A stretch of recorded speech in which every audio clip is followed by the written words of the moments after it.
ഈ ബ്ലോക്ക് ആ രോഗിക്ക് പ്രശ്നമുണ്ടാക്കുമോ എങ്കിൽ മാത്രം നമ്മൾ ഇടപെട്ടാൽ മതി.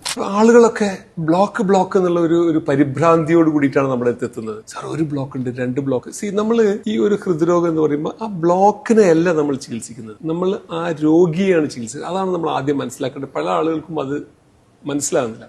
ഇപ്പോൾ ഫോർ എക്സാമ്പിൾ, പല ആളുകൾക്കും ഒരുപാട് ബ്ലോക്ക് ഉണ്ടാവാം, പക്ഷെ അവരൊക്കെ നോർമലായിട്ട് ജീവിക്കുന്നുണ്ട്. അത് ആ ബ്ലോക്കിന്റെ സിഗ്നിഫിക്കൻസ് എന്ത്, ആർക്കുണ്ടായി എന്നുള്ളത്. ഇപ്പോൾ ഫോർ എക്സാമ്പിൾ ഒരു 70+ ഉള്ള ഒരാൾ, 75+ ഉള്ള ഒരാളാണെങ്കിൽ നമ്മൾ നമ്മുടെ നാട്ടിലുള്ള 75+ ഉള്ള ആളുകളെ, കുറേ ആളുകളെ പിടിച്ച്, നോർമലായിട്ടുള്ള ആളുകളെ പിടിച്ച് ആൻജിയോഗ്രാം ചെയ്താൽ കുറേ ആളുകൾക്കും ബ്ലോക്ക് ഉണ്ടാവും. പക്ഷെ നമ്മൾ അവിടെ ട്രീറ്റ് ചെയ്യേണ്ട ആവശ്യമില്ല. മനസ്സിലായില്ലേ? അപ്പോൾ ആളുകൾക്ക് എപ്പോഴും ഒരു ബ്ലോക്ക്. അതേപോലെ ചില ബ്ലോക്കുകൾ നമുക്ക് മരുന്നിൽ ട്രീറ്റ് ചെയ്യാൻ പറ്റും. ഈ ബ്ലോക്ക് ആ രോഗിക്ക് പ്രശ്നമുണ്ടാക്കുമോ എങ്കിൽ മാത്രം നമ്മൾ ഇടപെട്ടാൽ മതി. അങ്ങനെ പ്രശ്നമുണ്ടാക്കുന്ന ബ്ലോക്കുകൾ തന്നെ ഇന്ന് ഓപ്പൺ സർജറി ഇല്ലാതെ ഒരുപാട് കറക്റ്റ് ചെയ്യാൻ പറ്റും. എല്ലാവർക്കും ബൈപ്പാസ് സർജറിയുടെ ആവശ്യമില്ല.